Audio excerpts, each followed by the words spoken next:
అంటే 11 గంటల మీటింగ్ అంటే 10:40కే వచ్చేస్తాడని చెప్పారు. సమయాన్ని పాటించాలి. 2 క్రమశిక్షణతో ఉండాలి. 3 ఇతరులను కలుపుకొని పోవాలి. ఈరోజు కుటుంబ వ్యవస్థలో, మన కుటుంబాల్లో, రాజకీయంలో ఇతరులను కలుపుకునే పరిస్థితి టీం తగ్గిపోతా ఉంది. కుటుంబంలో కూడా సరిగా అన్నదమ్ముడు కూడా సరిగా ఉండడం పరిస్థితి తయారవుతుంది వాళ్ళ. అలాగే వివాహాల్లో కూడా మనం చూస్తున్నాం. కొంతమంది చెప్తూ ఉంటారు మాట్లాడుతూ, ఈ మధ్య విడాకులు ఎక్కువైపోయి వాళ్ళిద్దరికీ కెమిస్ట్రీ కుదరలేదట అని. ఫిజిక్స్ చూసి పెళ్లి చేసుకున్నప్పుడు కెమిస్ట్రీ కుదరలేదని తర్వాత విడిపోతామని చెప్పిన కారణం చెప్పడమే నాకైతే అర్థం కావడం. ఇది మంచిది కాదు. ప్రపంచంలో భారతదేశానికి గౌరవం ఎందుకు తెలుసా? మన కుటుంబ వ్యవస్థ చూసి, మన వివాహ వ్యవస్థ చూసి అందరూ గర్విస్తూ ఉంటారు. ఆ పద్ధతులు, ఆ సాంప్రదాయంలో ఉండాలని చెప్పండి. దాన్ని మనం గర్వించుకొని దాన్ని మనం అందరం కూడా పాటించాల్సిన అవసరం ఎంతో ఉంది. రాజకీయ కార్యకర్తకి ఇందాక నేను చెప్పినట్టుగా 10 మందికి ఉపయోగపడే కార్యక్రమాలు చేసేంటే స్వభావం ఉండాలా. ఆ విధంగా తన జీవితాన్ని మలుచుకోవాలా. ఇష్టపడిన పని కష్టపడి చేస్తే నష్టపడేది లేదు. ఇష్టపడిన పనిని కష్టపడి చేస్తే నష్టపడేది లేదు.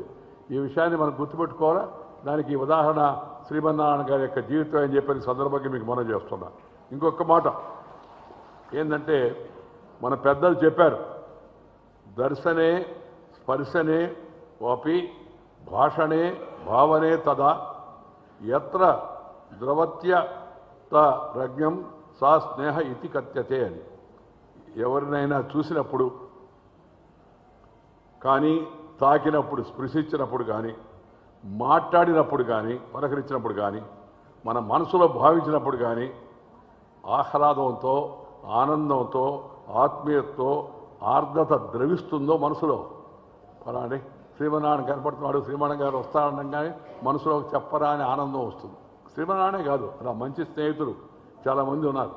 ఉన్నప్పుడు వాళ్ళ పేర్లు అనుకుంటే, వాళ్ళ విషయం ఎవరైనా చెప్తే మనసులో ఒక రకమైన ఆర్ద్రత, ఆహ్లాదం, సంతోషం కలుగుతుంది. ఆత్మీయతతో ద్రవిస్తుందో దాన్ని స్నేహం అంటారు. మళ్ళీ ఒక మాట చెప్తాను మీకు, మళ్ళీ గుర్తుగా ఉండాలి అందరికీ.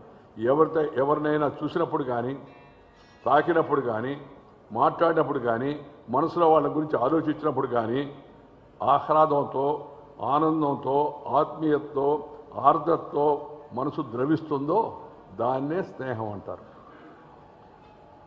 స్నేహం ఒక్కరోజుకి పరిమితమైంది కాదు. ఈ మధ్య కొత్తగా చూస్తున్నాం మనం, ఏమని, పేరెంట్స్ డే అని. పేరెంట్స్ డే అంటే మిగతాప్పుడు ఆ రోజేనా పేరెంట్సా, అమ్మ నాన్నలకే. కొంతమంది మ్యారేజ్ డే, అది మ్యారేజ్ అంటే సరే ఆ రోజు గుర్తుపెట్టుకోవడానికి అనుకోవచ్చు మనం. కొంతమంది చెప్తారు 50 ఏళ్ళు కలిసి ఉన్నారండి. జీవితం అంతా కలిసి ఉండాలయ్యా. 50 ఏళ్ళు కలిసి ఉండి గొప్పతనం ఏముంది? జీవితం అంతా కలిసి ఉండాలి అక్కడ.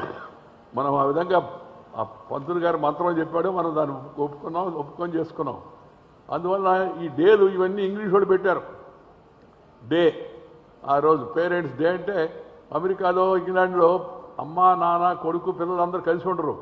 నేను అమెరికా పోయిన రోజు ఒకరోజు ఊరి బయట, చికాగో బయట పెడుతుంటే మా స్నేహితుడితో పాటు ఇళ్ళన్నీ వరుసగా ఉన్నాయి. మా ఆవిడ కూడా పక్కన ఉంది. మా ఆవిడ నాలాగే పల్లెటూరు ఆమె. ఆ ఇళ్లలో లైట్లు తిరుగుతున్నాయి, అన్ని ఇళ్లలో ఒకే రకంగా ఉన్నాయి. ఈ పక్కన మమ్మల్ని ఎవరైతే అక్కడ ఆ ఊరిలో ఆతిథ్యం ఇచ్చాడో, ఈ ఊరు విజయవాడ అతనే, సుధాకర్ అని చెప్పని, ప్రసాద్ గారిని ఒక ఆడిటర్ కొడుకు. అయితే ఆయన అడిగింది, ఏంటి ఇక్కడ అంతా వరుసగా ఇళ్ళు ఉన్నాయి, లైట్లు అంతా ఉన్నాయి ఇవాళని. ఏం లేదు, ఇవాళ పేరెంట్స్ డే. పిల్లలు వచ్చి వాళ్ళ అమ్మ నాన్న ఉంటే అక్కడ వాళ్ళని పలకరించి వాళ్ళకి ఏదో స్వీటు అది ఇచ్చి శుభాకాంక్షలు చెప్పి పోతుంటారు అని. అంటే మా ఆవిడ అంతా ఎక్కడికి పోతుంటారండి అని. వాళ్ళు ఇంటికి పోతారండి. అంటే వీళ్ళకి వాళ్ళు కలిసి ఉండరా? సంవత్సరానికి ఒకసారి వచ్చి బాగున్నావా అని చెప్పి కేక్ పడ్డావా, కలిసి ఉండవా అని. మన దేశంలో ఏంటి, మన తాతయ్యలు, అమ్మమ్మలు, నానమ్మలు అందరూ కలిసి ఉంటే ఆ సంతోషం చెప్పని అరివి కాదు. కుటుంబం అందరం కలిసి ఉంటే, అన్యోన్యంగా ఉంటే, ఒకరికొకరు సహకారంగా ఉంటే అది చెప్పడానికి వీల్లేదు. అలాంటి కుటుంబ వ్యవస్థలో మనం ఉన్నాం అందరం కూడా.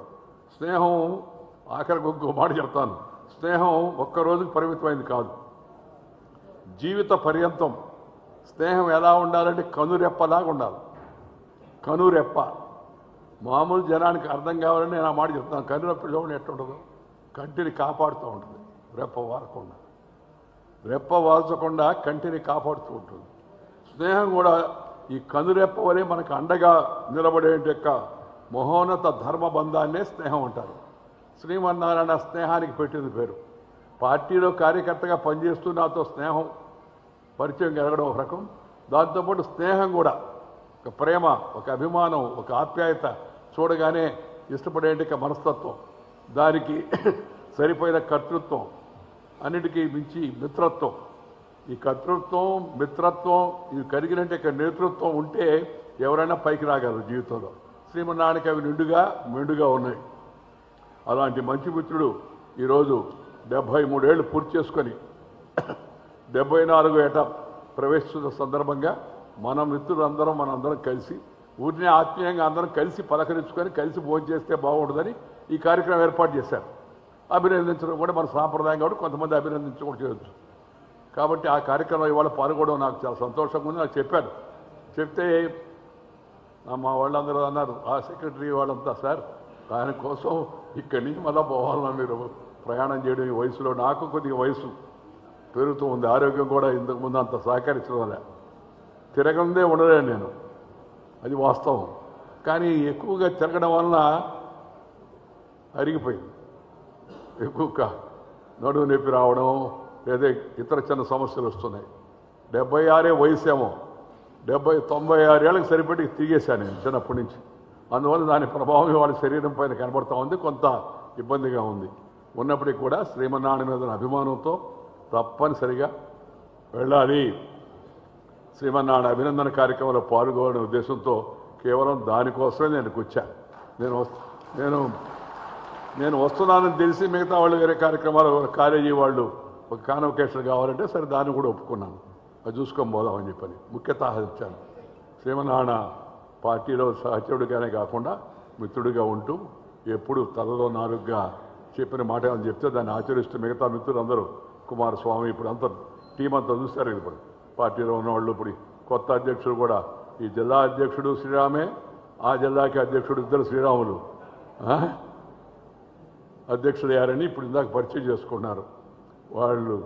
అలాగే అటు శ్యామ్ కిషోరు, లక్ష్మీపతి, అధ్యక్షుడు లక్ష్మీపతి, మన అందరం అభిమానించేయండి డాక్టర్ శ్రీనివాస్ గారు, శాసనసభ్యుడు బోడే ప్రసాద్ గారు, మన స్థానిక నియోజకవర్గం కాబట్టి. అలాగే ఇతర పెద్దలందరూ ఇక్కడ కలిసి ఈ కార్యక్రమంలో పాల్గొనడం చాలా సంతోషం. శ్రీమన్నారాయణ, నువ్వు ఇంకా దీర్ఘకాలం ఆరోగ్యంగా జీవించాలని నేను ఆ పంతులకు చెప్పా. దీర్ఘాయుష్ అంటే కేవలం దీర్ఘాయుష్ వద్దయ్యా, దీర్ఘాయుష్తో పాటు ఆరోగ్యంగా ఆనందంగా ఉండాలి. అంతేగాని వయసు పెరిగిపోయింది, మనమేం కదలలేకున్నాం, ఇతరులకు భారం అవుతామని అలా ఎవరిని ఆశీర్వదించకూడదు, కోరకూడదు కూడా. అందుకని ఆశీర్వదించేటప్పుడు అందరూ చెప్తున్నా నేను, ఆశీర్వాదం ఆరోగ్యంగా ఉండండి అని దీవించండి అని చెప్పారు. మామూలుగా ఏమి దీవిస్తారు? దీర్ఘాయుష్మాన్ భవ నీకు అని చెప్తారు, ఐశ్వర్యాన్ భవ అంటే బాగా నీకు డబ్బులు బాగా కావాలని. నేను కోరేది ఏంటంటే ఆరోగ్యంగా ఉండి మనందరినీ సంతోషపెడుతూ మంచి జీవితం గడపాలని చెప్పని కోరుతూ ఈరోజు నన్ను ఈ కార్యక్రమానికి పిలిచి అవకాశం ఇచ్చినందుకు ధన్యవాదాలు తెలుపుతూ మీ అందరి తరఫున, మనందరి తరఫున శ్రీ వల్లూరి శ్రీమన్నారాయణ దీర్ఘకాలం ఆరోగ్యంగా ఆనందంగా జీవిస్తూ మనల్ని అందరినీ ఆనందపరచాలని చెప్పని కోరుకుంటున్నాను. వారికి శుభాకాంక్షలు అందజేస్తాను.